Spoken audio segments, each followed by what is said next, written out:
Pokemon are our partners, they say. More like our personal slaves. Hello, and welcome back, YouTubers, to another episode of Pokemon Theories, the show where 9 out of 10 doctors agree Professor Oak isn't really a professor, and going to the gym doesn't mean pumping iron. Today's theory, Pokeballs Brainwash Pokemon? Before I start, I would like to welcome my guest for today, R-Wing Aaron64.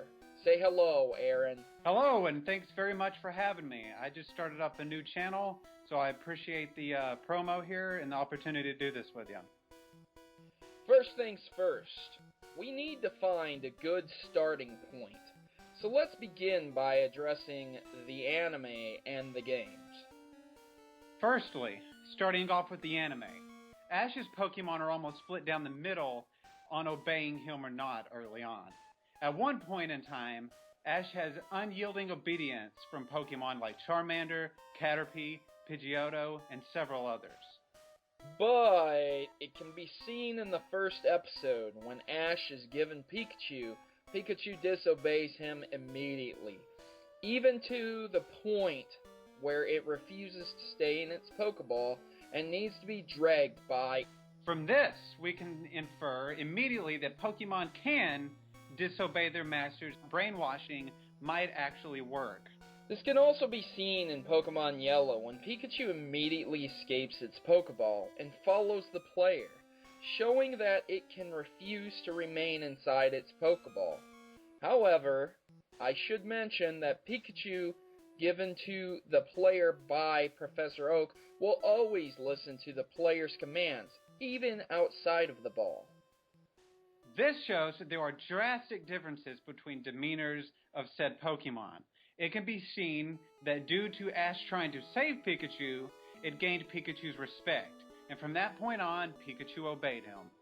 Another example is when Ash's Charizard was frozen solid, and Ash thawed him out. Up to that point, Ash's Charizard refused to obey him. It all began with Charmeleon and its evolution. This trend continued till he evolved into Charizard. The main reason that this occurs is that Ash caught another person's Pokemon. That's right. Ash stole a Pokemon. Despite Damien being a terrible trainer and abandoning Charmander, he never actually released that Pokemon, meaning Charmander was not a wild Pokemon. Ash did not battle it and subsequently never gained its respect. Ash overworked Charmander and caused its evolution. Due to this mistake, it caused Charmeleon to resent Ash, making it disobedient. Since Ash never battled it and gained its respect, Charmeleon refuses Ash's orders. Another great example is when Ash captures Caterpie and Pidgeotto. Immediately they obey his every command. But he does have a battle with them all, even if he doesn't damage them. He technically still has a battle. Both of those Pokemon were wild. In fact, all of his wild Pokemon listened to him very early on. Krabby, Tauros, Muck are just some examples. In the games, Red stumbles upon a few Pokemon himself in the game, like Eevee and Lapras. Both Pokemon listen to Red without question. Red was given Lapras by the Silph Co employee in both the games and Pokemon Origins. Never once did Lapras disobey Red, but yet, Red did not battle Lapras. Perhaps it's because Red had gym badges, or maybe it was something else. Giovanni will be my last example.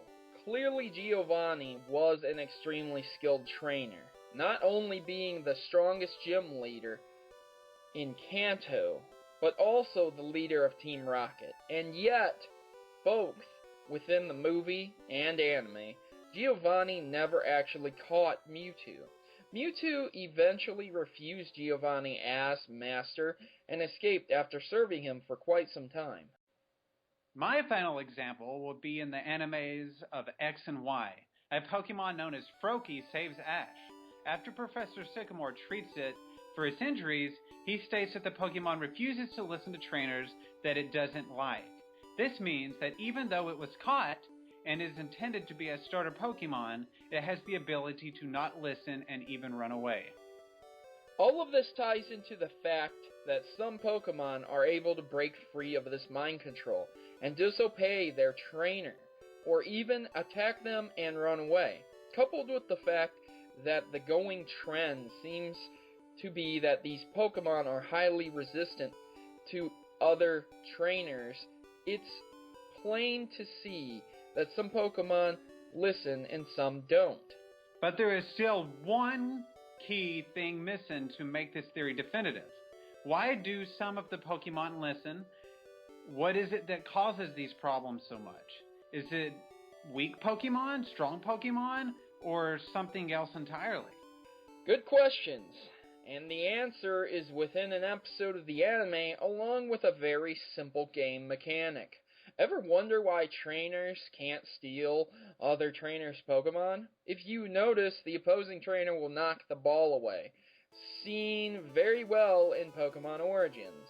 However, Team Rocket has been seen before attempting to catch another trainer's Doduo with a Pokeball. This shows that you can catch another Pokemon trainer's Pokemon with your Pokeball. It's just against the law and rules. But how does this tie in with brainwashing? It's simple, really. Pokemon need to be traded properly in order for that Pokemon to listen to its new trainer. This can be shown in the St. Anne episode of Pokemon, where Ash trades his Butterfree for Eradicate. This not only means that Pokemon need traded properly in order to listen to their new trainer, but it means that there is a human influence.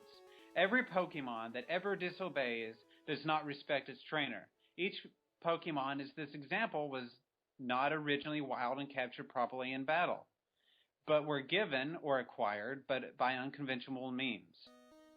This not only shows the link that all these Pokemon have human influence, but it shows that once in contact with a human, they become more willfully disobedient towards new trainers. This applies to almost every example seen in the show and game. A Pokemon given should be traded with a machine and not given by hand. Pokemon that are bought can even be disobedient, like Magikarp with James on the St. Anne. So, to recap, Pokemon that have been caught by another trainer, when given away, the capacity to become disobedient to their trainers due to the human influence. While Pokemon are unaffected by this most of the time due to the influence of the battle and Pokeballs brainwashing, the Pokeball is tied to the trainer, and that Pokemon will listen to that trainer regardless. This means non-captured Pokemon, given away, sold, or otherwise acquired, have the capacity of disobedience. Do Pokeballs brainwash Pokemon? Yes, but so long as the trainer keeps that Pokemon. Thanks for watching this theory, Pokemaniacs. I've been your host, Protomario, and I'd like to give a big thank you to R-Wing Aaron64 for weighing in and helping flesh out this theory. I do like to thank you very much for having me on here. I've enjoyed this channel for a long time, and I have recently started up my own channel where I will be doing Pokemon theories myself, as well as top 10 lists of anime, movies, Pokemon-related stuff, game-related stuff, things of that nature. So I really appreciate it. I hope you guys pay attention to the links and come over and check my stuff out. Remember to please like this theory if you enjoyed it. If you don't agree, feel free to drop your own take on this theory in the comment section below, or suggest another theory. Please be sure to check my Pokemon Theory playlist first, because I already have 60 theories done. I am Protomario, and I am signing out. And thanks for watching. I hope you enjoyed that video, guys. And now, time for a service announcement from the Maverick Army.